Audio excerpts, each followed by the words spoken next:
감사합니다. 여러분 참 반갑습니다. 제 말씀보다도 저 찬양대 계속하는 게 더 좋지 않겠어요?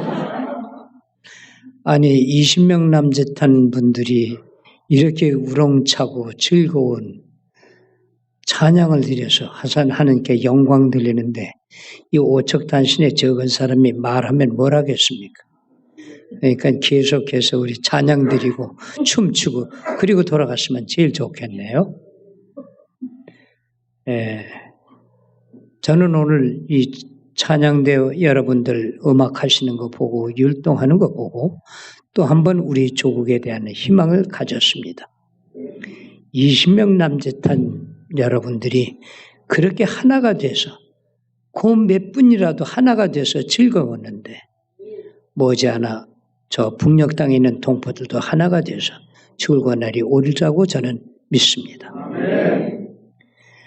이번에 제가 한국을 지난 2월 4일부터 오늘까지 방문하는 중에 오늘과 같이 이렇게 기쁘고 좋은 찬양은 거짓말 아닙니다. 처음입니다. 처음입니다.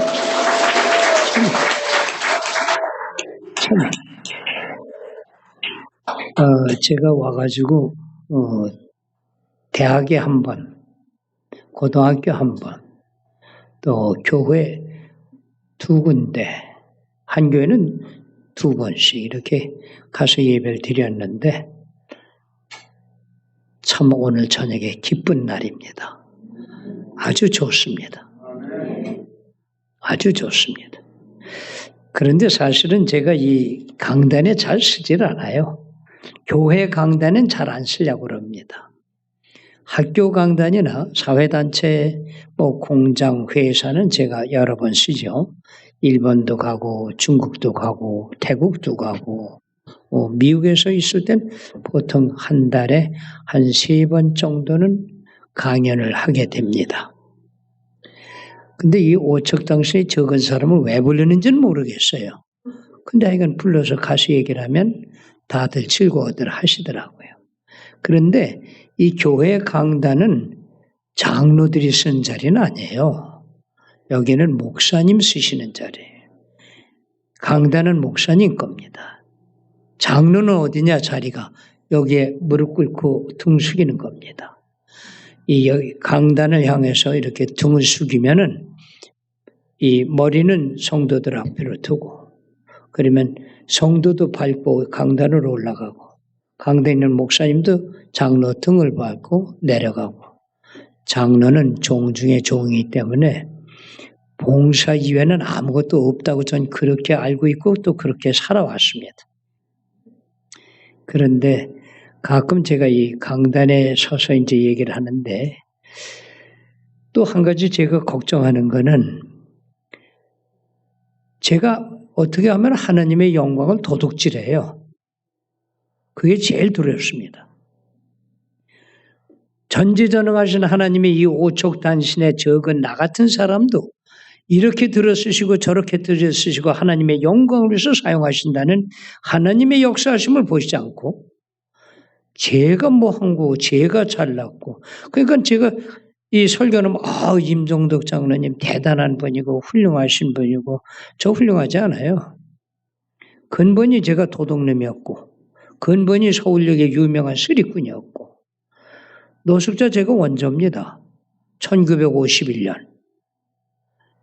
85명 데리고 서울역 대합실에서 첫날을 세우고 52년 1월까지 그래서 제가 요즘 노숙자 하는 분들 보면 그래요. 공부하러 늦게 시작했냐고 진작 시작하지. 진작 시작하면 저 정도는 될 거 아닙니까? 여하간에 또 이 영등포역 그러면은 제가 기차 타고 쓰리하는데 마지막이 여기까지입니다. 서울역에서 타가지고 용산역까지 못 보면 용산역에서 타는 쓰리꾼 보고 돈 얼마 주고 내려 이따 올 때 줄게. 그 다음에 노량진까지 와서 또 못 보면 영등포까지 옵니다. 영등포에서 타는 쓰리꾼들이 좀 세요. 그래갖고 돈 준다고 해서 아실 때 내리래. 그러나 제가 어떤 때는 목포까지도 쫓아갑니다. 어떤 때는 부산까지 나고 부산 자갈치 시장까지 쫓아가서 돈을 그 여자가 쓰려고 많은 사람이거든요. 그래서 영등포역 그러면 저한테는 참 인상 깊은 곳입니다. 그래서 제가 이 강단에 쓰는 거를 참 두려워합니다. 근데 앞으로 제가 몇 말씀 드리겠는데, 저는 감춰주시고, 이 오척장신 이렇게 적은 사람을 하나님이 어떻게 들으시나, 하나님의 그 위대하심, 하나님의 그 전능하심, 하나님의 인자하심, 하나님의 인내심, 그거를 여러분들이 보시기 바랍니다. 저는 바라보지 말아주시기 바랍니다. 아마 몇 분은 전쟁 때 태어나신 분들도 있는 것 같네요. 저는 그 전쟁 중에 태어났고, 전쟁 중에 전쟁을 맛봤고, 또 자라서 전쟁을 했고, 지금도 전쟁을 하고 있습니다. 그러니까 제 일생은 85평생에 전부가 전쟁 속에서 지내온 역사입니다. 제가 저 북만주 용정이라는 데서 태어났는데, 그런데 제가 전쟁 중에 태어나고 또 한국의 이재민으로 귀한 동포로 왔다가 또 전쟁을 겪고 이제는 미국 간데, 사실 제가 미국에 1953년 12월 23일 날 여의도에서 비행기를 타고 떠났는데 미국 입양 1호입니다. 제가 전쟁 고아였기 때문에 입양 1호로 제가 갔습니다. 두 번째 간 분이 여러분이 잘 아시고 존경하는 김장한 목사님. 세 번째 입양 간 분이 얼마 전에 소천하신 시애틀 워싱턴주의 상원의원까지 하신 신호범 씨. 그렇게 우리 하우스보이 출신으로는 우리 세 사람이 가장 출세했다고들 얘기하는데, 저는 빼놓고 두 분은 참 위대하신 분들입니다. 그런데 제가 왜 여기까지 오게 됐냐? 누구 덕분이냐? 하나님의 은총입니다. 그리고 두 어머니의 교육입니다. 그리고 또 하나는 사회적으로 인생의 선배였고, 가장 어려울 때 나에게 아량을 베푼 거지왕 김춘삼 씨입니다. 그분이 만약에 나와 우리 아이들을 1951년 9월 달에 어느 구역을 허락지 않아서 우린 다 아마 굶어 죽었을 거예요. 차츰 얘기하겠습니다. 그러나 이 모든 것은 하나님이 역사하시며, 전지전능하신 하나님이 역사하십니다. 여러분, 4월달이 참 중요한 게 많아요. 부활절은 거의 4월달에 있습니다. 지금 고난주간입니다. 이번 주부터. 그러면 세상의 고난과 어려움이 그렇게 많다 할지라도 여러분 상상해 보세요.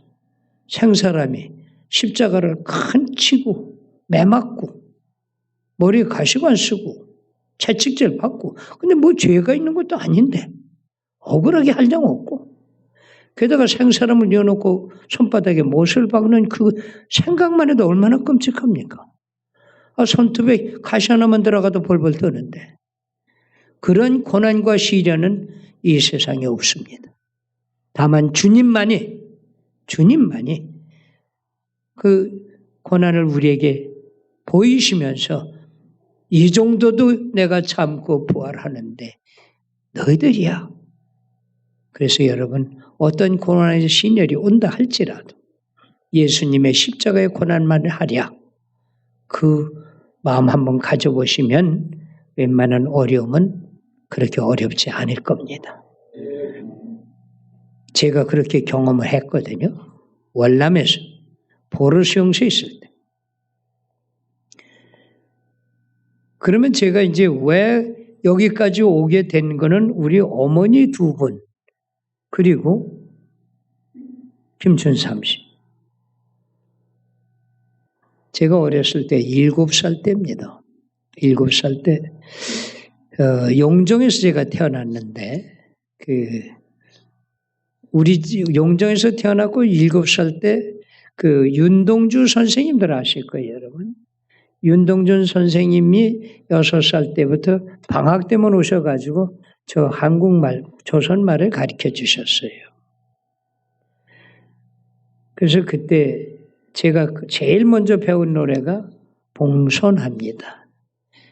김영수 시인이 있었고 홍남파 선생님이 작곡을 하셨고 그리고 1926년에 희비야 공원에서 김천의 선생님이 불러서 전 세계에 알려진 곡입니다.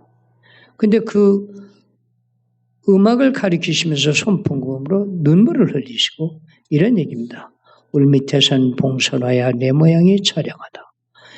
길고 긴 날 여름철에 어여쁘신 아가씨들 너를 반겨 놀아노라. 어연간의 여름 가고 가을바람 솔솔 부니 낙하로다 떨어졌도다. 내 모양이 처량하다. 북풍한슬 찬바람에 내 영혼 내 모습은 없어도 예 없어도 명년 봄이 오면 명년 참 봄바람에 내 모습이 다시 피어난다. 그러시면서 바로 우리 조선이라고. 우리 조선이 일본 사람들한테 침략을 당하고 식민지가 돼서 우리 조선의 모습이 이렇게 됐지만 그러나 언젠가는 명년 춘삼월 봄이 오면 내 모습은 다시 피어난다. 우리 조국은 다시 한번 아름다운 봉숭아로 피어난다. 봉숭아 꽃은 사실 당나라 때부터 시작된 겁니다. 궁궐에 있는 궁녀들이 즐겨 쓰던 손톱에 물감도 들이고 호로시 담배 때 피어나는 아련한 그 모습이 궁녀들이 가장 파랗게 그 아름다운 모습이었기 때문에 궁녀들이 길렀던 꽃이라고 합니다. 그렇게 제가 어릴 때 시작을 했는데 근데도 저는 좀 장난이 심했어요. 그 옆에 있는 중국 아이들하고 싸움도 많이 하고. 그런데 어느 날 제가 7살 때 생일입니다. 5월달인데 4월, 음력으로 4월인데 그날 종래 아이들하고 싸우고 들었는데 우리 어머니가 저 종아리를 때리시면서 너는 독립군의 자손이고 나라를 찾는 독립지사의 아들이 어쩌자고 중국 아이들하고 싸움이나 하고 있냐고. 그리고서 저를 껴안고서 우시면서 기도를 해요. 하나님이 이 인연을 용서하다. 그래서 사실 저는 우리 어머니가 조선에서 큰 죄를 짓고 도망와서 있는 줄 알았다고요. 기도할 때마다 이 죄인연을 이러고 우시면서 기도하니까. 그래서 제가 하루 물었어요. 엄마 무슨 죄를 그렇게 많이 졌어요? 엄마 도둑질했어? 나쁜 짓 했어? 그랬더니 우리 어머니가 뭐랬냐? 그래. 하나님의 영광을 도둑질했다. 그래. 하나님의 말씀을 거역한 죄를 졌다. 그러시면서 저한테 하나님 앞에 우리는 모두가 죄인이야. 그래서 자복하고 잘못을 하나님께 용서를 먼저 받는 거다. 그래서 이 죄를 용서하여 주시옵소서 하는 기도를 하신다. 그러면서 그날 우리 어머니가 저한테 이제 네가 7살이 됐어. 엄마가 너한테 너의 인생길을 갈 수 있는 방향을 너한테 하나 가르쳐 줄게. 너는 백로야. 엄마 백로가 뭔데? 우리 용정이 바로 비암산이 있어요. 여러분 아마 일성종 얘기 많이 들으셨을 거예요. 그 소나무가 있는 데입니다. 하나가 있는 게 아니고 여러 소나무가 있어요.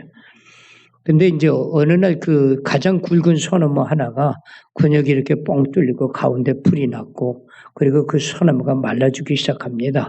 근데 동네 어른들 얘기는 그 소나무를 중심으로 독립군들이 암호를 전파하고 연락을 하기 때문에 그 소나무를 없앤다 해서 일본 사람들이 근육을 파고 그 안에다가 후추하고 고추 넣고 불을 질렀답니다. 지금 서있는 일성정이 3번째예요. 그 다음에 이제 어른들이 또 하나 심었고, 또 그 다음에 또, 전쟁 해방하고 나서 또 중공군이 와서 또 벼버렸어요. 그래서 그 다음에 또 심었고. 그러니 그 비암산에 소나무가 많은데 그 소나무에 앉는 하얀새, 그것이 백로다. 백로는 절대 잡나무에 웅지를 트는 법이 없다. 사시사철 푸른 절개 있는 소나무에 둥지를 풀고 거기에 앉아있는 백로야. 너는 백로야. 언젠가는 네가 백로와 같이 깨끗한 사람으로 하늘 높이 날아가기도 하고 푸른 소나무에 둥지를 트는 그런 사람인데 어쩌자고 동네 아이들하고 싸우냐. 그러면서 엄마가 너한테 꼭 시한수를 가르쳐 줄게. 백로야 까마귀 싸우는 고을에 가지 마라. 성난 까마귀의 흰빛을 세우나니 정파의 고이 쓰신 몸 더럽힐까 하노라. 이 시는 엄마가 공부하던 개성, 우리 어머니가 개성 호수단 학교 출신이에요. 1919년에 3.1운동 때 여고, 그러니까 고등보통학교 하여간 18살 때 만세 사건 때까지 다니시다가 외놈들이 체포하려고 그러니까 할 수 없이 저 본가인 용정 갔다가 외할아버지가 중국으로 옮겼기 때문에 그러시면서 어머니 얘기가 그런 얘기입니다. 어머니가 계시던 그 개성 선주교라는 데는 지금도 그 바위에 정몽주 선생님이 흘린 피가 씻어지지가 않는다. 가장 절개 있고 가장 훌륭하신 충신이다. 그런데 그 어머니가 정몽주가 이성계 아들 방원이를 만나러 갈 때에 그 어머니가 일러준 시야. 백로야 까마귀 싸우는 고래에 가지 마라. 성난 까마귀 흰빛을 세우나니 청파의 곳이 있으면 더럽힐까 하노라.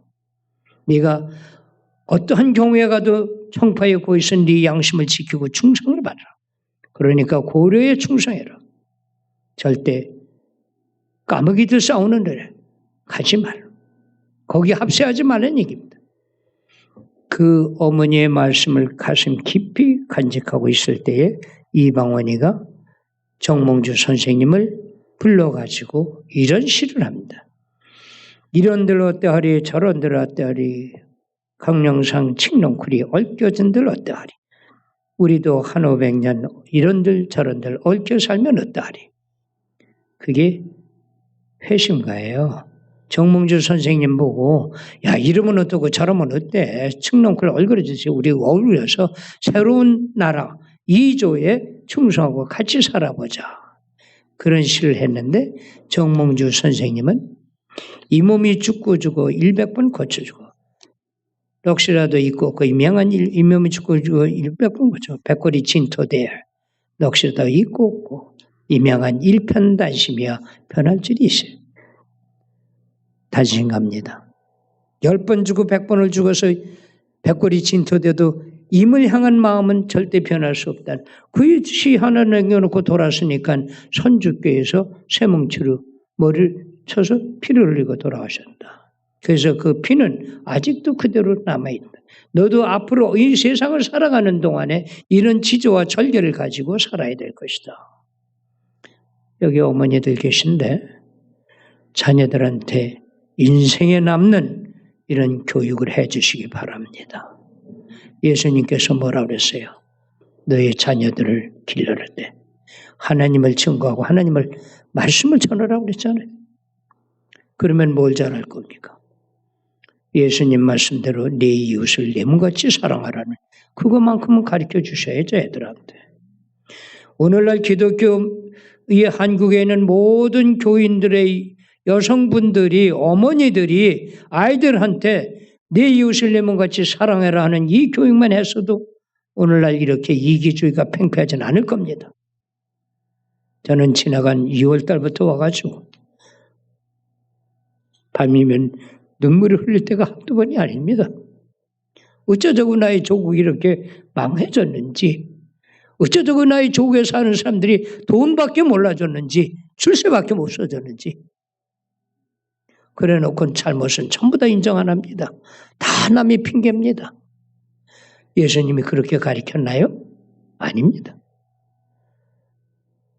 아무쪼록 예수님 믿는, 하나님 믿는 우리 성도님들, 어머님들이 자녀들한테 제가 배운 것 같이 일평생 잊지 않는 어머님의 귀한 교육을 해 주시기 바랍니다. 그래서 그 말씀을 제가 7살 때부터 가슴에 품고 살아왔는데 8살 때 해방이 됐습니다. 근데 저희가 한국으로 모두 국외에 남아 있었어요. 그때 러시아 사람들이 지금도 똑같은 행위를 이 우크라이나에서 하고 있습니다. 진짜 러시아 사람들은요, 이 세상에 존재해서는 안 될 사람들 같아요. 죄송한 얘기지만.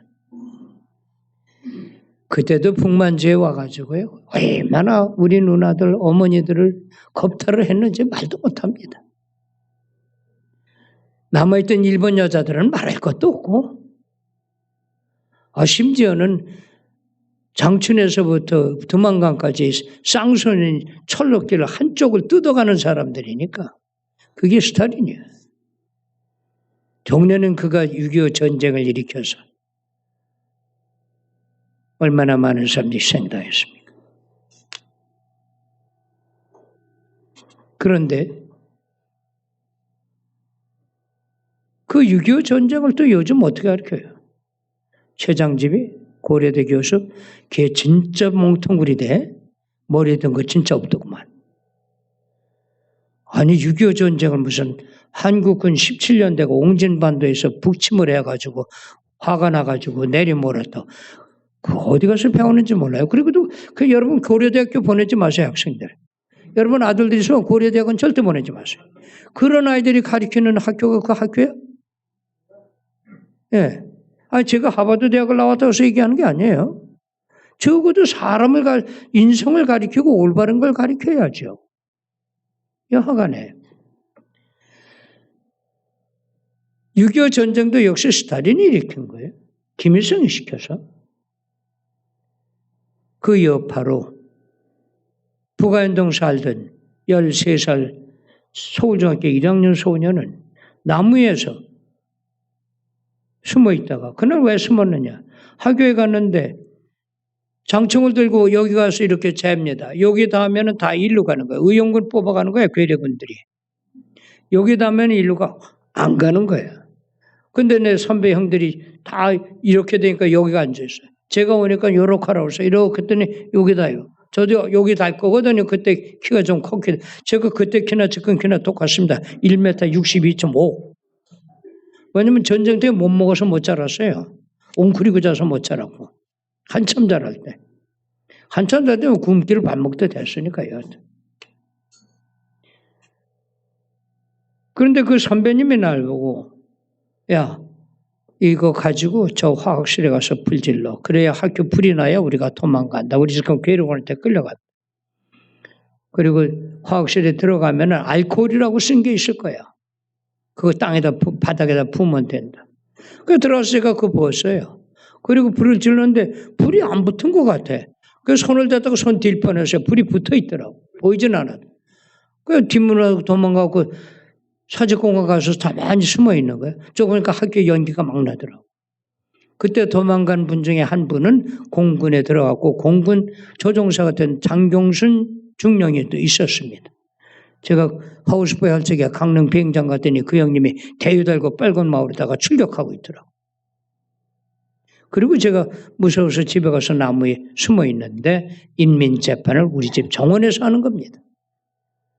우리 아버지 어머니, 중앙여고 교장 선생님, 이영경 선생님, 또 김여배 목사님, 북아현동 감리교회 목사님, 또 북아현동 김 박사님, 의사 5분이 우리 집 정원에서 저는 나무에서 무서워서 내려오지 못하고 있는데 인민재판에서 그 자리에서 총살합니다. 그리고 집을 불지르고 그런 쓰라림을 제가 겪었어요. 그리고 울면서 혼자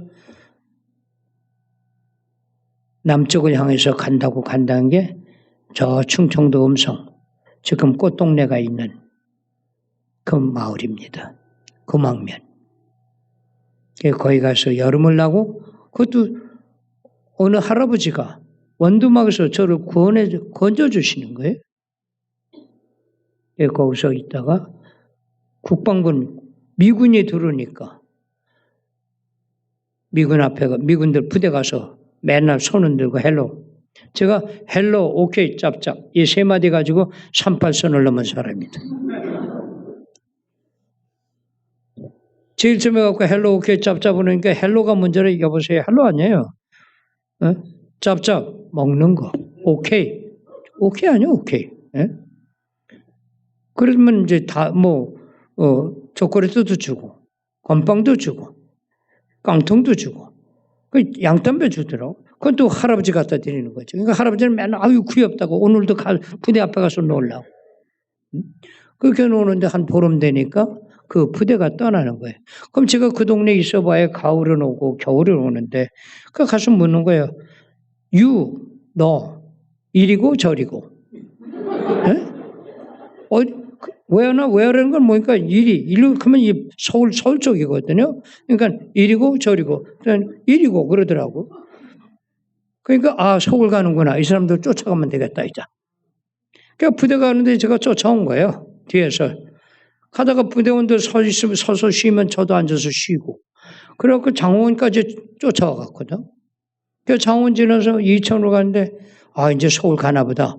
근데 그 장교가 집차가 뒤로 딱 오더니 저를 차에다 태우는 거예요. 제가 이거 어떻게 켜지는 거예요? 됐어요. 모르면 건드리지 말아야 되는데. 네.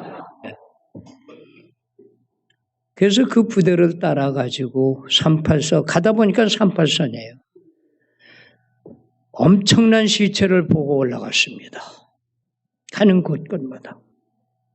손 뒤로 묶이고, 눈 가리고, 괴뢰군들이 가면서, 후퇴하면서, 우익분자, 반공분자, 엄청난 시체를 보고 미군들이 그냥 삽으로다가 그냥 묻어버리더라고요.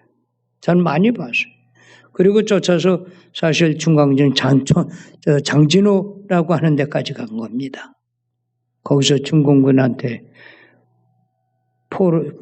포위가 돼가지고 부대가 풍기박산할 때 저를 데리고 뛰어 도망가던 미군 상사가 전사하고 저 혼자 남았어요. 보니까 동네 집 같은 게 있어. 어느 촌락에 들어서 집에 숨어 있는데 아침 되니까 피리 불고 깡가리 치고 징굴리면서 중공군이 오는 거예요. 근데 제가 입고 있는 게 미국 군복이고 헬로 모자인 걸 그건 잊어버리고 배가 고프니까 나와서 환영. 예? 환영한다고 밥 달라고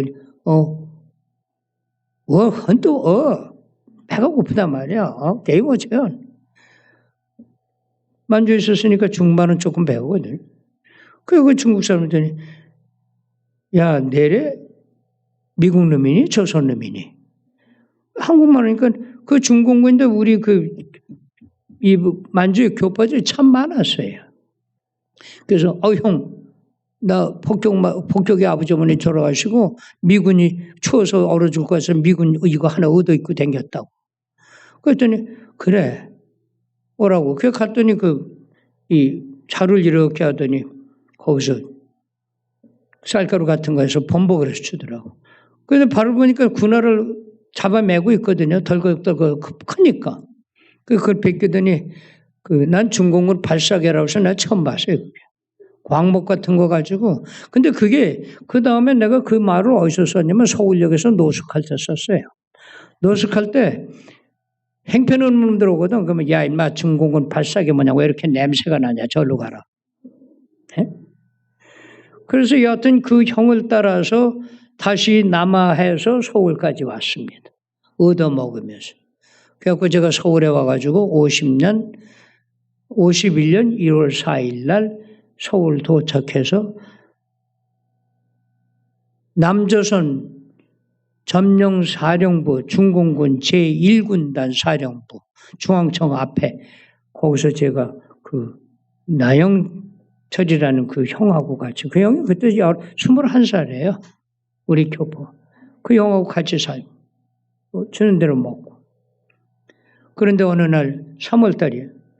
야, 너 빨리 도망가라. 내일 아침에 우리 후퇴한다. 국방군하고 미군이 또 올라와서 우리는 도망간다. 너 우리랑 가다가 미국놈 섹시기한테 맞으면 죽어. 섹시기면 비행기, 전투기. 여기 폭죽 맞으면 너 죽는단 말이야. 그러니까 도망가서 저 항북동 빈집에 가서 숨어 있고 며칠 있으면 국방군 온단 말이야. 이북까지 너 우리랑 같이 못 간다. 그 말 듣고 아침에 새벽에 일어나서 삼청천 키워가지고 한국동 집에 들어가서 빈집에 가니까 먹을 게 좀 있더라고요. 남겨놓고 다 피난 가느라고 제대로 다 못 사갖고 간 게 있어. 쌀도 있고 콩도 있고 그거 하나 한 줌 한 줌 가져간 방에 가서 있는 이불은 다 덮어를 쓰고 3일 되니까 짱짱짱짱 이 탱크 소리가 나. 그 나가니까 이렇게 보니까 송조기하고 태국기 달고 그리고 탱크 부대가 쭉 오는 거예요. 얼마나 반가운지. 중공군이 준 그 중공군 이 외투를 입었다는 건 생각도 안 하고 나가서 헬로 오케이. 응? 그때 제가 서울시장입니다. 제가 환영대회 나 혼자 있으니까. 뭐 가리니까 뭐 시장 한다고 날뛰지 말라 그래요. 그랬더니 와서 총대는 거예요. 이 중공군 이걸 입고 있었으니까. 그래서 이거 벗겨보니까 여기 또 미군 잠바 입거든. 그러니까 내가 아메리칸 오케이. 에? 짧은요. 그러니까 장전호까지 2달 반 동안 쫓아가면서 배운 영어가 그래도 살려주는 거예요. 그래서 그 탱크 부대를 따라서도 일선으로 가는 겁니다. 여러분, 제가 잘나서가 아니에요. 우리 어머니 기도해요. 우리 어머니 기도가 하나님의 때에 따라 저를 백로같이 옮겨주십니다. 전 지금도 그래요. 어머니의 그 기도가 없었으면 절대 그렇게 되지 않았을 거예요. 그 미군 부대 옆에서 있다가 돌아다니다 중앙청에 있고 팔판동에 가서 앉았다가 배고프면서 헬로 오케이 짭짭. 예? 그 배운 거거든요. 그리고 마음속으로는 야 떠나지 마라. 여기 좀 있어주라. 여기 계속 있으면 맨을 얻어먹을 수 있으니까. 그리고 떠나도 날 좀 데려가 줬으면 얼마나 좋을까. 떨어지는 게 너무 무서운 거예요. 군인들밖에 없고 사람이 안 보이니까. 그 얻어먹고서는 팔판동 동네 가서 추년 밑에 앉아 있다가 또 배고프면 중앙청 앞에 가갖고 헬로 짭짭 오케이. 개미 껌, 개미 초콜릿. 그때는 초콜릿까지는 배웠거든 내가. 예? 그 어느 날 하도 배가 고프고 웃진 못하고 그래서 보니까 우물이 있어. 그 우물 옆에 앉아가지고 물을 먹으려고 그랬더니 할머니가 소리를 들리시더라고. 그 옆에 움막에 날면 너 그 물 먹으면 죽는다. 그 공산당 놈의 새끼들이 도망가면서 거기다 독을 탔다고 말이야. 그 물도 먹으니까 너무 하시면서 우물 옆에서 이러고 자는 거예요. 근데 자고 있는데 이렇게 흔들더라고요. 보니까 어느 미국 사람이야. 그게 바로 여러분들이 아마 요새는 그거 전시 안 해요. 요새 그런 거 전시하면 김정은이한테 야단 맞을까 봐 그런 거 전혀 안 해요. 그전에는 덕수궁담에 6.25의 참상 그래가지고 우물가의 소년이라고 이러고 제가 고무장화 하나 얻어 신고 쭈그려 앉아있는 사진이 있습니다. 그 사진을 찍은 종군 기자가 미스터 감스탁이라고 훌브라이트 그 라이프지의 훌브라이트 프리처 상을 받은 사람입니다. 그분이 깨더라고요. 이렇게 쳐다봤더니 주는데 초콜릿을 주니까 얼마나 고마운지. 땡큐 받아먹고 있으니까 다 먹을 때까지 기다려. 일어나라 일어났더니 날 이러고 가더니 끌고 가. 얼마나 고마운지. 가더니 집차에 턱 태워요. 그래서 그 양반하고 같이 진격해 올라간 게 저 강원도 연천까지 갔어요. 그래갖고 51년 여름을 그 부대에서 먹고 자고 밤이면 전투하는 거 저 멀리서 하고 후방에 있으니까. 그러면 그 양반이 갔다가 또 일선에 가서 촬영하고 오시고.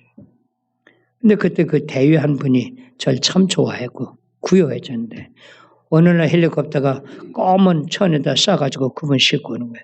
전사했습니다. 그래서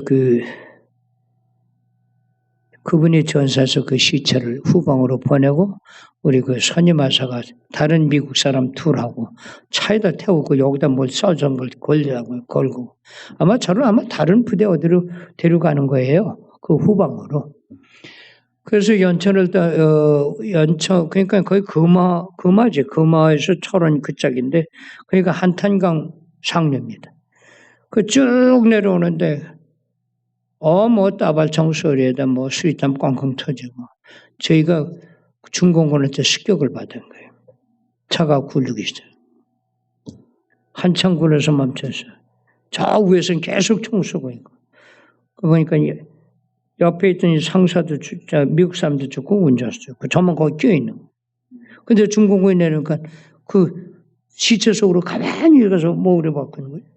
왜냐면 중공군들이 그러는 거예요. 다 죽었나? 다 죽었다. 그러니까 뭐이세? 그러니까 무기만 가지고 올라가는 거 보고 시체 흔들어도 안 깨나 보니까 다 죽었어. 그래서 거기서 나와가지고 그 강변을 따라서 걸어서 쭉 내려오는데 해가 지고 멀리 불빛이 보여 갔더니 민가야. 거기 들어가갔더니 그 노인네들이 또 내가 군복을 얻어입은 거 갖고 내가 빨치산냐고 놀래가지고 말이야. 시카를 들고 나오는 거예요 또. 예? 할아버지가 이 공산당 새끼가 왔다고 말. 그 할아버지는 아니라고. 나 지금 미국 사람 가다가 미국 사람 총 맞았다니까. 그 보더니 들으라고. 그 집에서 하루 저녁 자고 어디 갈 데 없으니까. 그래도 서울로 가야 되니까 서울이 가겠다니까. 야 여기가 어딘데 여기서 서울을 가냐. 일로 쭉 가면 동두천 나오고 그 다음에 의정부고 그 다음에 서울. 15일간을 서울 걸어왔어. 막 그렇게 해서 제가 서울에 왔고 어느 고아원에 갔다가 그 고아원에서 패션쇼만 했어요. 매일. 미군들이 오면 창고 열고 옷을 다 입혀. 좋은 걸로. 가면은 또 다 벗겨. 그리고 넉마 입혀. 하루에도 미군이 올 때마다 또 입었다 벗었다. 그때 제가 패션 모델 했어요. 아마 지금쯤 나가면 제가 굉장히 잘할 겁니다. 그러면서도 아이들에 대해서 엄청나게 나쁜 짓을 하거든요. 어린애 하나가 창고문 열린 데 들어가서 초콜릿도 먹었다고 애를 때려서 뇌진탕이 돼서 그 아픈 아이를 업고 큰 병원으로 가다가 박석곡에 올라가다가 그 다음에 무학제에 올라가는데 애가 죽었어. 그 아이를 안고 돌아가서 가다가 록번입 주재소, 지금 파출소라고 그러는데 그때 주재소예요. 거기 순경한테서 내가 유해 고아원에 있는데 원장하고 이 사람이 애를 때려서 죽었다고. 옆에 의사님이 진짜라고 큰 병원 가라고 그랬더니 머리 다쳐서 죽는다고. 그랬더니 얼른 데리고 가라고. 데리고 왔어요. 그랬더니 죽었다 했더니 원장하고 총무가 담요 한 장 주고 갖다 묻고 오래.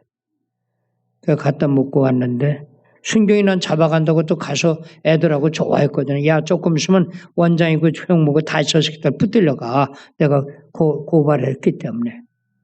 그리고 먹으러 왔는데 순경이 웃으면서 그러면 그렇죠. 예 안녕히 계십시오. 예 알겠습니다. 이렇게 그냥 가는 거예요. 안 붙들어가고. 그때나 지금이나 부정한 건 부정하는 건 마찬가지예요.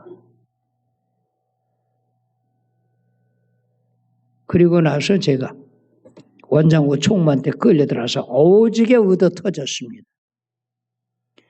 그 오지게 얻어 터지다가 죽을 것 같아서 저도 반격을 했죠. 그 도망갔어. 뛰쳐나오고 내가 나 타고 도끼 들고 부시기 시작한 거예요. 그래서 창고 부셔갖고 들어가니까 너무 좋은 옷이 많아. 그래서 우선 옷부터 입고 초콜릿 먹을 거 원조 물자 많으니까 그거 다 주머니에 꽉 차게 넣고 그리고 이제 나온 거예요. 그리고 애들 보고 야 나 간다. 너희들끼리 잘 있어.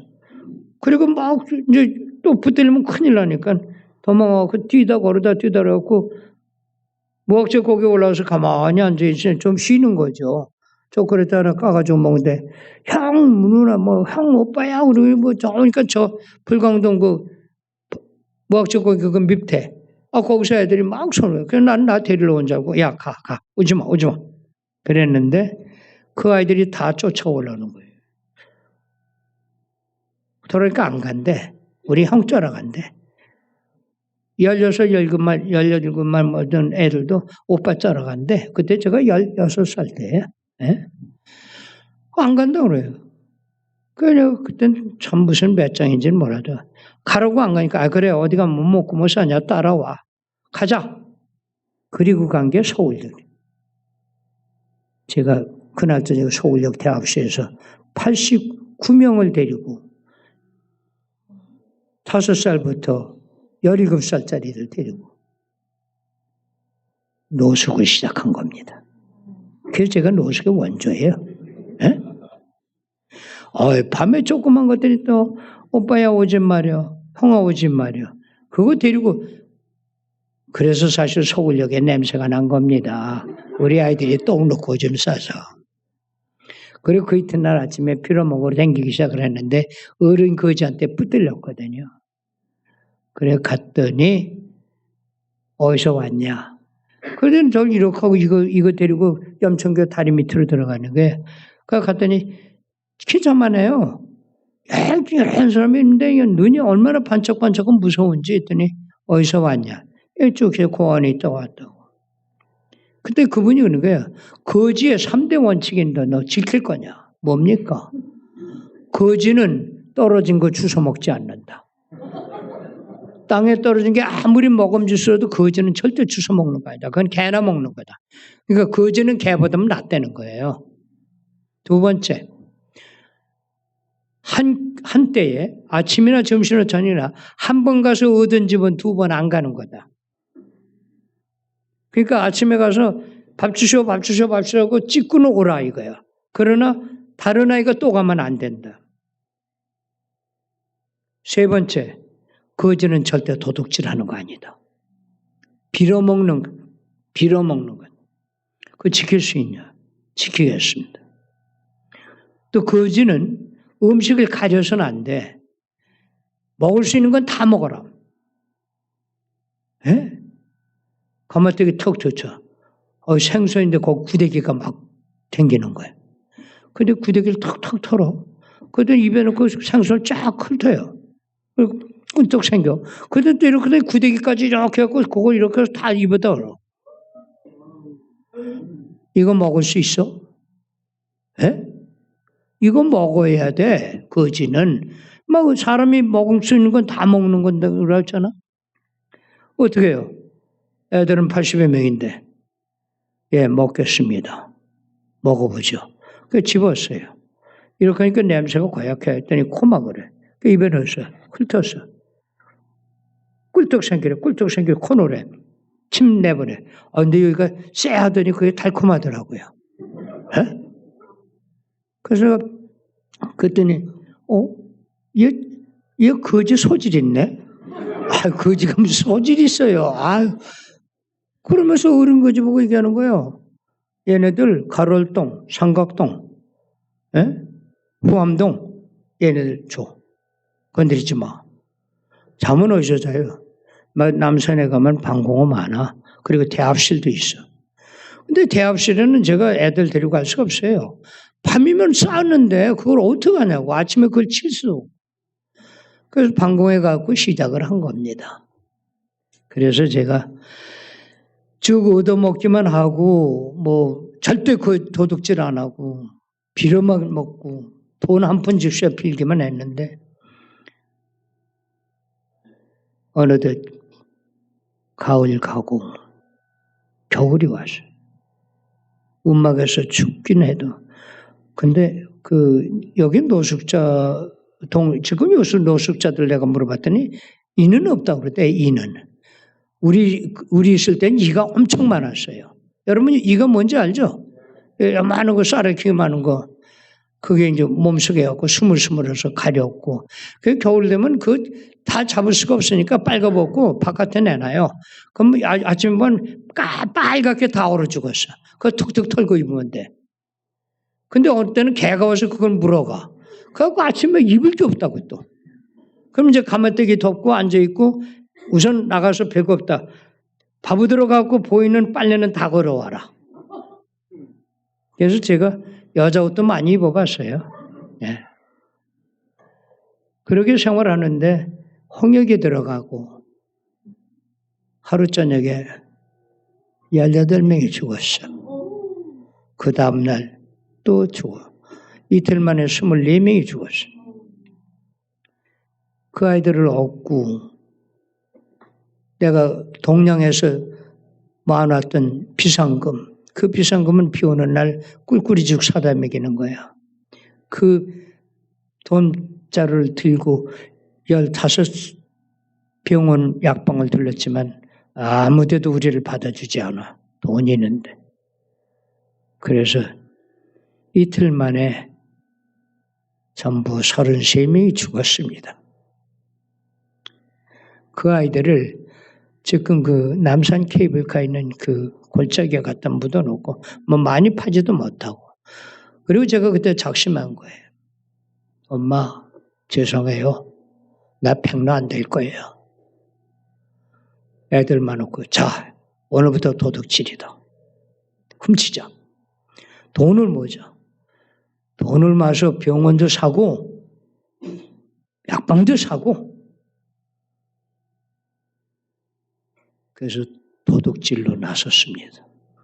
이 김춘삼한테 가가지고 왕초 미안하지만 우린 이제 얻어먹는 거는 일부고 우린 도둑질해서 먹고 살 거야. 그 사정을 얘기했더니 야 인마 그래도 먹고 살아야 되잖아. 야 얘네도 후암동하고 가롤동은 건드리지 마라. 도둑질하는데도 빌어먹으래요. 그러니까 야 됐다 그러면 먹는 거 해결되신가 훔치기만 하면 내 돈이야 이제는. 에? 그렇게 해서 도둑놈으로 전역을 한 거예요 제가. 그러다가 미군 장군들이 비가 내려서 비행기로 못 가니까 기차로 대구 가는다고 군용열차 타러 왔는데 어느 장군들이 내리고 세던차를 보니까 가방에 돈이 많은 것 같아. 그래서 그 가방을 훔쳐갖고 가서 봤더니 돈은 없고 전기 면도기에다가 웬 지도하고 종이 쪼가는 그렇게 많은지 그건 다 팔아버리고 그리고 가죽 가방하고 전기 면도기 카메라 그래갖고 지금은 그게 퇴교로인데 그때는 양키물건 장수 있는데요. 그 서울역에서부터 저쪽 동화백 신세계백화점 뒷길 거기는 원 양키물건 장사들인데 그래 가서 팔고 기분 좋다고 돈 주워내고 해파람 불고 쫙 오는데 최정락 씨가 그때 중부경찰서 남대문 파출소 역전 파출소지 거기 형사인데 짧은데 갑자기 오더니 내 여기를 딱 귀싸대기를 후려서 형 왜 그러냐고 나하고 동업했는데 우리 아들 붙들면 내가 무조건 오고 3,000원 갖다 주거든. 그때 순경월급 한 달에 3,000원이에요. 그 애들 붙들면 딱 가도 형 됐죠? 그러면 조심해 임마. 그리고 뒷문으로 가면 우리 애들 내놓거든.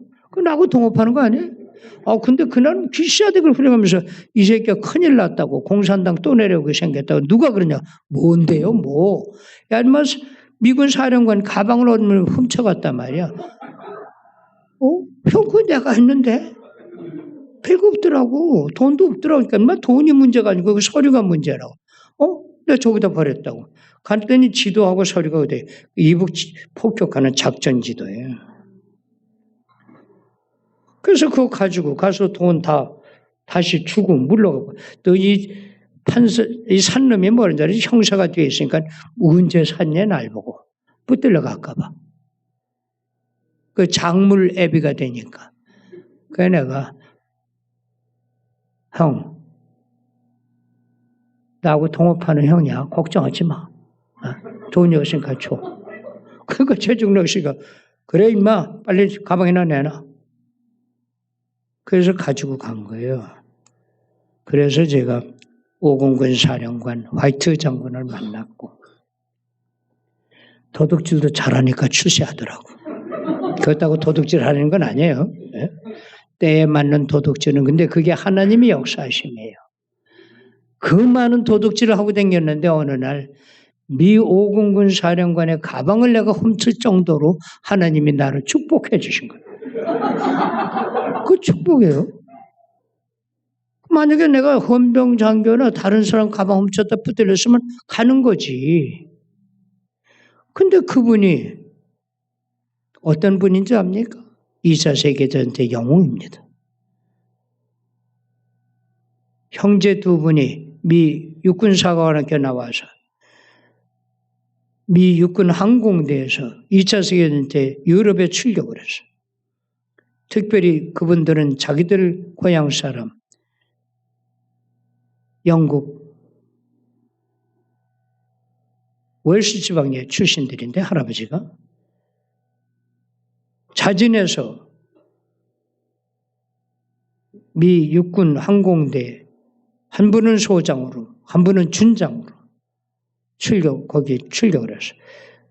우리 내 양아버지는 스티브 화이트 그분이 영국에서 떠가지고 독일 깊숙이 들어서 폭격하고 돌아오는 그 비행법을 몸소 자기가 비행기를 몰고 가서 폭격하고 위에 올라가서 활공에 내려오고 그거를 자기가 3번 하고 성공을 함으로써 2차 세계전 유럽의 항공전이 바뀐 겁니다. 그분의 그 노고와 그 스토리가 12o'clock 하이는 정오의 12시라는 영화로 1953년도부터 56년까지 대히트를 친 영화입니다. 그 주인공이에요. 그분이 이제 내가 뭐 길게 얘기하면 시간이 너무 없어요. 그래서 우리 아이들은 전부 다 그 헬스 대령이 데리고 제주도로 가서 제주도 희망 사랑의 집에서 거기 있다가 입양 간 아이들이 참 많아요. 그게 또 영화가 되었고 57년에 나왔던 전송가 페어트 에이스 그런 영화가 있어요. 샤리 막레인이 한국의 황원순 씨 역할을 하고 그런 분에 제가 하우스보이가 된 겁니다. 하우스보이가 됐는데요. 제일 처음에 데리고 갔는데 조선 호텔로 들어갔는데 옷을 밑으로 데려갔는데 뭐 기관실이 한데 옷을 다 뺏기더라고. 그러더니 물을 턱 트는데 무에서 뜨거운 물이 쫙 내려오는 거예요. 나는 나 닦아가지고 삶아먹은 줄 알았어요. 무릎 꿇고 앉아서 I'm sorry, very sorry, I'm sorry, very sorry 계속 비는 거예요. 제발 살려달라고. 그리고 보니까 통역하는 그 김중희가 내려와서 너 왜 오냐서 이 사람이 날 삶으려고 그런다고. 너 더러워서 저 뜨거운 물에 닦는 거라고. 그에 가서 그러냐고 했더니 가 닦는 거라고 들어갔어요. 비누치는데 냄새가 되게 좋더라고. 그게 룩스빈이에요. 그래갖고 샤워를 쫙 하는데 야 진짜 기분 좋더라고. 그게 제가 샤워의 첫 번 경험입니다. 그래갖고 하우스보이가 돼가지고 1년 반 지났는데 어느 날 저녁에 사령관이 일본서 오셔갖고 수원 가셨다가 또 국방부 가셨다가 막 한데 저녁 때 오시더니 방에 갔더니 너무나 슬피 우셔. 물어봤어요. 그분의 단 하나 아들 수원병단에서 제특기 전투조종사인데 이비가 가서 폭격하고 돌아오다가 문산 지역에서 또 요청하니까 또 내려와서 폭격해 주다가 고사파에 맞아가지고 황해바다에 전사했어요. 시체도 못 찾았습니다. 그리고 나서 2달 후엔 또 벤프리트 장군 아들 그분도 서해바다에 수장돼 대한민국 이 나라를 위해서 미국의 장군 2분이 단 하나밖에 없는 아들들을 둘이나 서해바다에 제공했습니다. 여러분, 평화요? 통일요? 구걸해서 되는 건 아닙니다. 싸워야 됩니다. 싸울 각오가 없는 백성은 평화를 누릴 자격이 없습니다. 내 누구라고는 얘기 안 했지만 여러분들 지나간 몇 년 동안 귀가 닳도록 들었을 거예요. 우리끼리 평화 통일. 세월 많이 갔는데 결과는 여러분 아시니까 제가 얘기 안 할게요. 그래서 제가 이제 하우스보이를 하다가 입양이 돼서 미국을 갔습니다. 미국에 가서 열심히 공부하는 거예요. 힘들 때마다 우리 어머니가 얘기해 주신 대로 백로야. 나는 백로야. 제가 도둑질하고 쓰리꾼하고 할 때도 어른들하고 그렇게 싸우고 부대끼면서도 항상 머릿속에 어른이 한 대 때리면 웃겨서 난 백로인데. 그래서 어른들 사회에서도 깡패들 사회에서도 우리 아이들을 지키고 살아남았어요. 우리 어머니의 하나님 믿는 조희재 선생님 그 어머니의 기도와 한마디 말씀. 너는 백로야. 푸른 창공을 날아다닐 사람이야. 여러분 어머니들 하나님을 믿으시면 자녀들에게 하나님이 주신 교훈을 제대로 해 주시기 바랍니다. 제가 미국 가서 공부도 하고 그리고 나서 제가 박사학위까지 다 끝마치고 64년에 제가 미국 군대에 들어갔는데 제일 처음에는 제가 일본 대사관 무관부에 나가 있었어요. 미 육군 대위로. 근데 거기 갔더니 타락의 길밖에 없어요. 긴자에 나가니까 1층부터 27층까지가 완전히 나이트클럽이야. 수백 명의 여자들이. 그래서 제가 어느 날 대사관에서 어느 일본 여성한테 충고를 받고 지금도 저하고는 남매지간같이 지내는데 그래서 제가 그 자매의 충고를 받고 거울 앞에 서서 나를 보니까 내가 얼마나 치사하고 백로커녕은 까마귀도 못 됐더라고. 그래서 제가 앉아서 7살 때부터 기억나는 죄를 다 적어보는 겁니다. 우리 어머니가 감자 5개에다 옥수수 3자루 쪄가지고 놓고선 엄마 어디 갔다 올 테니까 이거 누나하고 형하고 누나 먹어라. 근데 혼자 다 먹어버렸어요. 그래서 매도 맞았고. 그 죄부터 시작해가지고 일본에 올 때까지의 죄를 다 적어봤더니 대학 노트 10권이 넘어요. 그래서 그걸 가지고 일본 해변가에 도쿄만 해변가에 하야마 해변가에 가서 그거를 태우고 무릎 꿇고 기도하고 회개하고 안 되겠다. 이 죄악의 속으로서 벗어나자. 그 월남을 향해 간 거예요. 그러면 그렇게 회개하고 잘 그렇게 다시 나서 갔으면 하나님이 나를 좀 보호해 주셔야 되는데 월남 그거 3개월 만에 포로가 됐어요. 눈 가리고. 포로 수용소에 갔습니다. 여러분 환난과 환난이 시작한 겁니다. 내가 오늘 왜 환난을 극복이다. 예수님께서 십자가에 못 박혀 돌아가신 그 순간을 그때부터 여기다 넣어보는 거예요. 내가 당할 때마다 이 고통이 예수님 고통만 하냐? 아니다. 이겨보자. 여러분 영화들 보시고 보신 분들겠지만 그 포로 수용소에서 그 감독관들이 그러니까 그 포로 수용소 그 지키는 놈들이 심심하니까 사람을 장난감으로 사용해요. 낮에 저희들이 어디 가서 약탈인지 의도운 그런 거 갖다 놓고 내기를 하는 거예요. 죄인 하나 갖다 놓고 6발 들어가는 곤충 6년발에다 한 방 딱 넣어놓고 딱 돌면 이게 장전이 됐는지 몰라요 아무도. 그거 주고 여기다 두고 쏘라는 거예요. 그러니까 이쪽에서 얘 죽는다 안 죽는다 그게 내기야. 제가 올라갔는데 겁이 나니까 나도 모르게 핸들 딸까닥 총알은 없었어요. 근데 안 죽었다고 또 두드려 패. 진놈들이. 그 수용소에 감옥이 어떠냐면 대나무로 이렇게 엮어갖고 위에는 왕창 뚫려 있어요. 여기는 촘촘히하고 가끔 뱀이 들어오는 날이 제일 잔치하는 날이에요. 그거 잡아갖고 먹을 수 있으니까. 청개구리 들으면 잡아갖고 입에 꿀면 여기까지 꼬불꼬불 가다가 가만히 있으면 죽은 거고요. 하루에 바나나 하나 그 능맘인 게 썩은 그 젖국이에요. 능맘에다가 웅초이라는 풀 한 접시 삶아서 데친 거 그거 바나나 주는 날은 생일날이고 그러니까 자연히 뱀이나 뭐나 하여간 움직이는 건 독만 없으면 다 먹는 거예요. 근데 제가 나가서 딱 하다가 들어서 가만히 하니까 아까 내가 죽었구나. 바보야? 왜 죽어? 이제부터는 한 놈이라도 죽이고 죽어야지.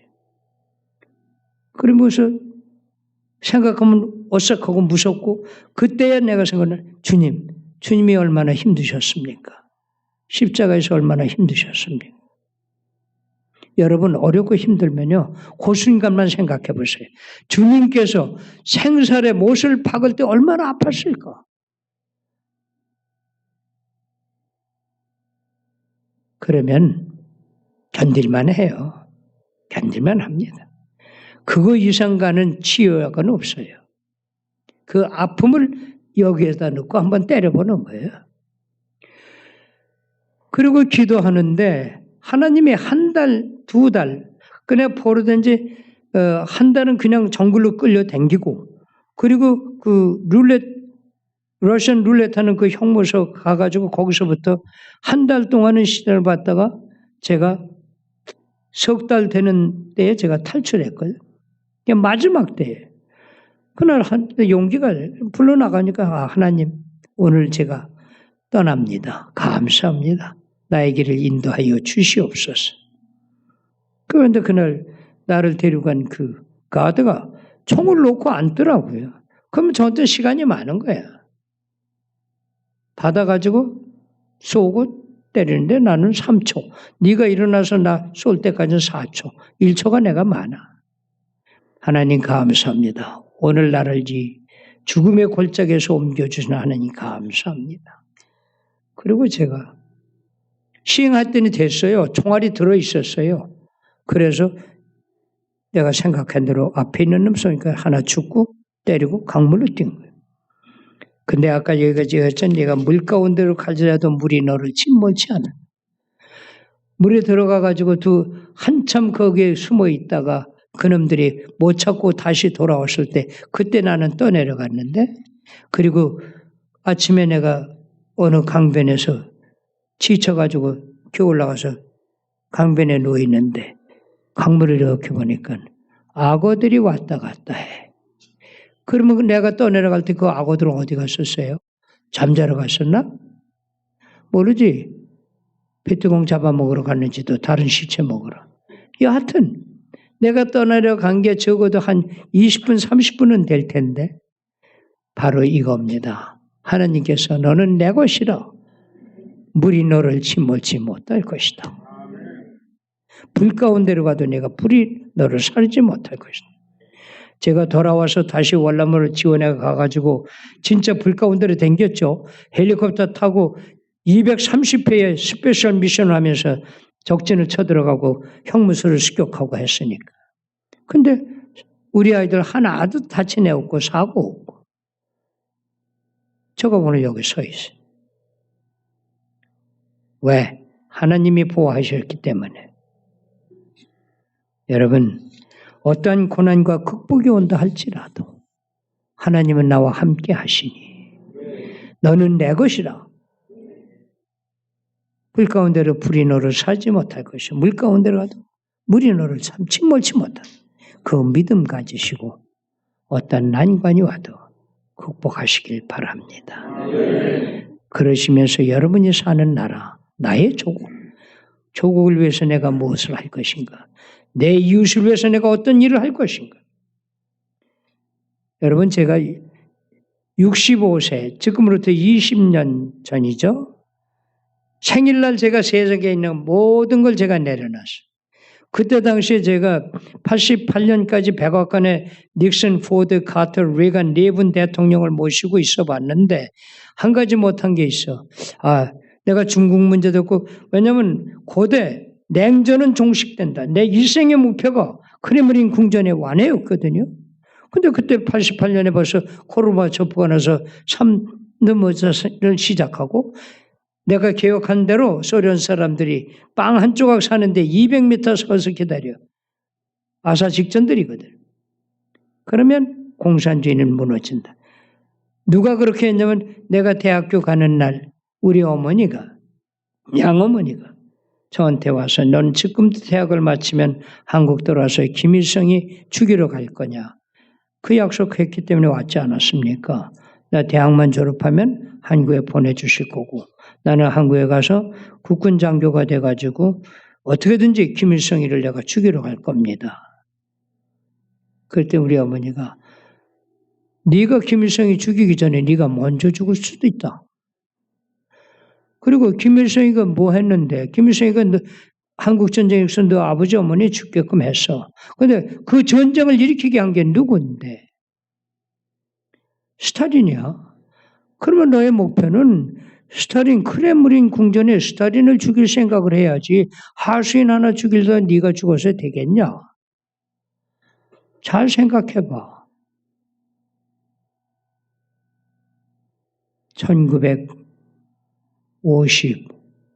1956년 8월 25일입니다. 26일입니다. 제가 다닌 그 하버드 대학에는 여성분들이 그 대학의 애덤스 홀의 기숙사 한번 보시는 게 굉장히 흥미진진해요. 거기가 금녀의 집이거든요. 그러니까 여자가 들어갈 수 있는 건 신입생 데려가 갖고 방 정리할 때, 그 다음엔 방학이나 졸업할 때 학생 데리러 와가지고 어머니나 누나가 들어갈 수 있는 거예요. 그리고 어머니가 그런 목적으로 사실 한번 가보시려고 해요. 왜냐면 우리 어머니가 우리 학교 바로 지금 이제 부석이지만 그때도 부석에 레드클리프라고 여자 대학이 있었거든.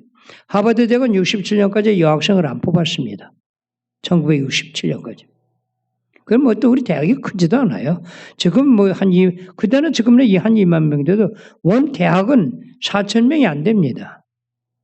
그래서 우리는 그 4천 명인 칼레지 나왔느냐? 그럼 우리 동문이야. 칼레지 안 나왔으면 그건 우리 동문은 아니에요. 그냥 하버드 대학교 댕긴 사람들. 네. 그러니까 흥미지니까 그거 보시기 위해서 가시면서 얘기해 주신 거예요. 그 마지막에 저한테 네가 목표를 들 거는 크렘린 궁전에 완해야. 그러면 네가 해야 될 게 뭐야? 공산주의 공부해야 되지. 그래서 사실은 제가 공산주의는 무엇이냐 하는 것을 1956년에 들어가서 하루에 1시간씩 잠을 덜 자고 제가 하루에 4시간 잘 거 3시간 자고 1시간을 내가 공부를 한 거예요. 그래서 제가 공산주의에 대해서 누구든지 나하고 얘기할 사람 오라고 그러세요. 내가 다 얘기해 줄 수 있으니. 공산주의는 하나의 사상은 될지고 철학은 될지언정 인류 사회, 인간 생활에 절대 대입될 수 없는 행위입니다. 간단해요. 왜냐하면 공산주의는 그 크렘린, 그러니까 이 위에 있는 사람들은 일 안 하고도 잘 먹어. 근데 사상은 참 좋아요. 많이 생산해서 똑같이 나눠 갖는다. 얼마나 좋은 얘기예요? 많이 생산합니다. 그런데 중앙에서 뭐라 그래? 중앙당에서 10사람 놓고 여기서 200개, 100개 맹기려라. 근데 인간의 능력이 100개 못 맹기거든. 98개, 96개 맹기를. 그러면 이거 잘못 맹기를 노력해서 하라가 아니고 네가 잘못했지. 자아반성해. 넌 광산으로 가. 자아혁명이에요. 자아비판 자아혁명. 그리고 다른 사람 세워. 마찬가지야. 왜? 인간은 최고로 해봤던들 92%가 다입니다. 그러면 천재예요. 어떤 사람은 87%, 어떤 사람은 66%, 자기 능력에 어떤 사람은 80%, 어떤 사람은 90%. 그래서 제가 조사했더니 그때 당시에 56년에 조사했는데 크렘린 궁전에서 1년에 26명 상무, 스탈린을 비롯해서 베리아 등 후리쇼프 등 26명이 먹는 술이 버드카만 1년에 8,000병이에요. 불란서 최고 와인은 약 2만 병 되고. 그냥 그 사람도 일 안 해. 그래서 결론 내린 겁니다. 이거는 칼 마르크스가 1814년에 하나의 사상으로 발표하고 이것은 사람에게 적용될 수 없는 주의고 없는 행위다. 그래서 제가 공산주의 비판한 거예요. 그렇게 해서 공부를 하고 제가 사실은 내가 어떻게든지 크레므린 궁전을 무너뜨리겠다. 그런데 기회가 와서 1970년 닉슨 대통령께서 날 보고 백악관에 와라. 키신저 박사님이 제 은사였기 때문에. 근데 사실 준비된 대통령은 이런 분이에요. 닉슨 대통령은 57년도에 부통령일 적에 키신저 박사가 논문 발표한 타임즈 잡지를 부통령 때 그걸 읽고 대통령 돼서 실천하는 거, 그게 준비한 거예요.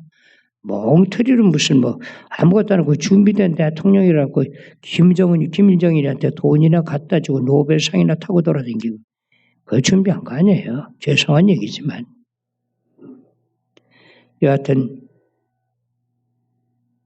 그래서 제가 70년도부터 21세기 오기 전에 내가 반드시 크레므린 궁전을 무너뜨릴 것이다. X27. 1972년 우리는 목택동이하고 수교를 했기 때문에 앞으로 27년 남았어. 시작. 근데 86년에 오더라고. 그래서 90년 12월 31일 날 크레므린 궁전은 무너지고 옐친이 소련 공화국을 선포한 겁니다. 그래서 제가 할 일이 없잖아요. 그러니까 저는 그걸 88년에 알았거든. 그 닉슨 대통령 보고 이제 당신도 2번 텀 끝나니까 내가 나가겠다. 뭐 할 거냐. 내가 돈을 못 벌어서 돈 좀 벌어보겠다고. 그럼 해보라고. 그 나와서 회사 차렸어요. 장군들 데리고. 그리고 회사 차리는 날 제일 먼저 한 게 뭐냐. 목사님 모시고 예배드리고 기도했습니다. 사업을 시작해. 어떤 딜을 할 적마다 저는 기도하는 거예요. 근데 그게 다 성공하더라고요. 2002년 제가 65세 될 때 그때 그 해에 우리 회사의 1년 판매가 465억 불입니다. 일본 1년 예산하고 맞먹는 회사입니다. 근데 제가 생각했어요. 그러면 내가 여기까지 왔는데 이렇게 돈 벌을 때 내가 하루에 몇 개 먹었나? 왜래요? 정부에서 일할 적에 하루 3끼 꼬박이 먹었는데 사업하면서 어떤 데 하루 1끼 먹었더라고. 2끼도 먹고. 워싱턴에서 출발해갖고 일본, 한국, 태국, 싱가포르, 그 다음에 아부다비, 그 다음에 더 영국, 이렇게 해서 돌아오는데 딱 72시간이었어요. 그렇게 돌아다녔거든. 근데 제가 그때 생각한 거예요. 예수님은 단 3년 사시고도 인류를 구원하시고 세상을 구원하셨는데 그 예수님을 믿는 내가 이게 뭐냐? 더군다나 그때 제가 장로예요. 이건 뭐냐? 아니다. 이제 모든 걸 내려놓고 하나님 말씀대로 좀 살아보자. 네 이웃을 네 몸같이 사랑해라. 그것만 한번 실험해보자. 참 편안하더라고요. 그러고 나니까. 교회에서 가서 우리 아내한테 한 달 생활비 얼마 그것만 주라. 나머지는 나도 정부에서 은퇴금 받으니까. 이제부터는 내가 가지고 있는 지식, 내가 가지고 있는 세계적으로 제가 가지고 있는 연결. 지금도 한 75개 원 제가 1년에 한 번씩 다 둘르니까. 필요한 사람한테 나눠주고 도와주자. 그리고 오늘 여기까지 왔습니다. 여기에는 우리 어머니의, 양어머니의 내가 근본적인 문제부터 해결해라. 그리고 끝까지 자유민주주의로서 너 자신을 다 바친 데는 각오를 해라. 그렇게 기도해 주시더라고. 제가 어렵고 힘들 때마다 어머니의 기도를 생각하거든. 우리 양어머니의 기도를. 어려운 난관이 있다 할지라도 바로 이사야서 이거 나한테 읽어주셨거든요. 우리 어머니가. 대학교 들어가는 해 56년에. 제가 대학 생활하면서 여러분 잘 아실 거예요. 아놀드 슈바이처 박사를 만나서 그분한테는 사람 사랑하는 법을 배웠고 윈스턴 처칠경을 만나가지고는 그분한테 배운 거는 어떤 경우에도 포기하지 않는다. never give up. 어떤 경우에도 포기하지 않는다. 실패한다? 실패를 계속해라. 그러면 이루어질 것이다. 그분들한테 배웠어요. 버트랜드 러셀 경한테 가서 배운 거는 사랑은 주는 것이지 받는 것이 아니다는 걸 일주일 동안 같이 있으면서 배워. 가장 유명한 신뢰했던 랭 교수님한테서는 누구와도 다투지 않는 것, 예수님 말씀하신 대로 용서하는 것, 그 실천하는 것. 그분이 그런 시를 남겼어요. 나는 자연을 사랑했고 그리고 문학과 예술을 사랑했고 마침내 나는 하나님과 예수를 사랑했노라. 이제 떠날 때가 돼서 내 손을 촛불에 쬐고 보니 나는 그 누구와도 다툰 적이 없다. 그 누구도 다툴 만한 가치가 없더라.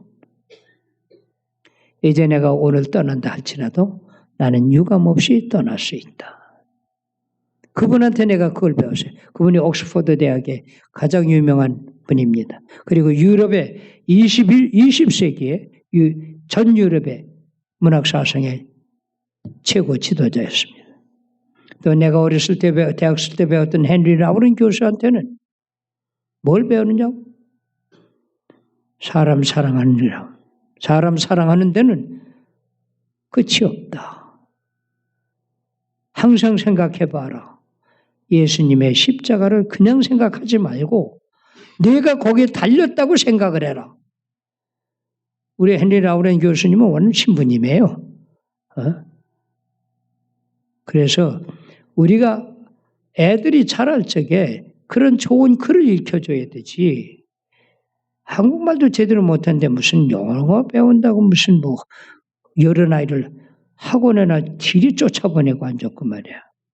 어머니들 조심하세요. 격이 있어야 돼요. 초등학교에는 초등학교 격이 있고 중학교는 중학교 격이 있어야 돼요. 초등학교 아이가 고등학교 아이 수학 풀었다고 자랑하고 다니는 엄마? 영악한 도둑놈 하나 기르는 거라고 생각하십시오. 때에 따라서 필요한 교육만 하는 거예요. 제가 그 여러분들을 만나면서 다 내가 공부 열심히 하니까 대학에서 오렌지 해주시고 또 우리 양어머니가 너 올해는 이런 사람 만나면 어떠냐. 마지막으로 61년도에 누굴 추천하면 대만대학의 리너당 선생님을 나한테 우리 어머니가 초청하더라. 추천하시다. 어떻게 하셨습니까? 중국 대사관에 알아봤다. 북경에서 온 중국 대사관이에요. 근데 북경 대사관 문화공부 영사가 중국 본토에는 배울 만한 유명한 교수가 없습니다. 대만대학의 이모당 교수가 가장 유명합니다. 그래서 제가 그분한테 갔었어요. 3주일 같이 있으면 제가 뭘 배운 줄 압니까? 진리는 언제든지 진리야. 정의는 언제든지 정의야. 정의를 만들지 말라 이런 얘기예요. 있는 그대로가 정의다. 많은 얘기예요. 많은 사람들은 자기 입장에서 정의를 만들거든. 그러지 마세요.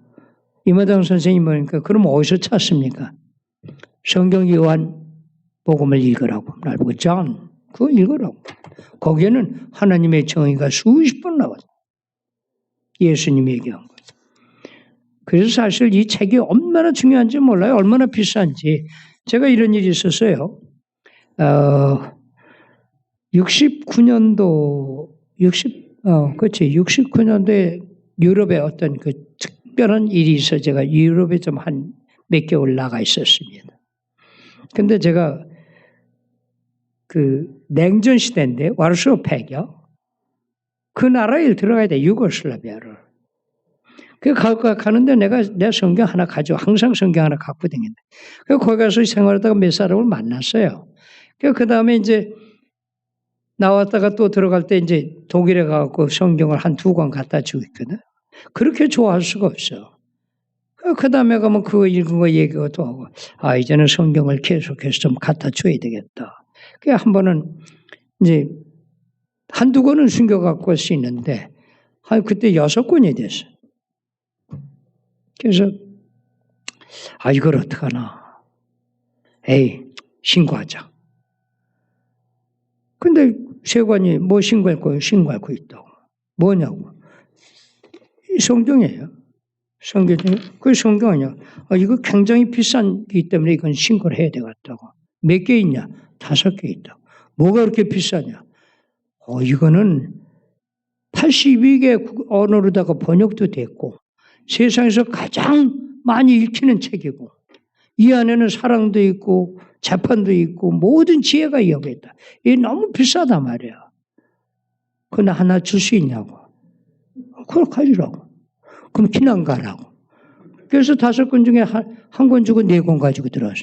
그 다음부터는 내가 그 사람하고 약속을 하는 거야, 미리. 너 언제 근무하냐? 그냥 가져가는 겁니다. 여러분, 바로 그런 거예요. 예? 실천하는 겁니다. 실천하는.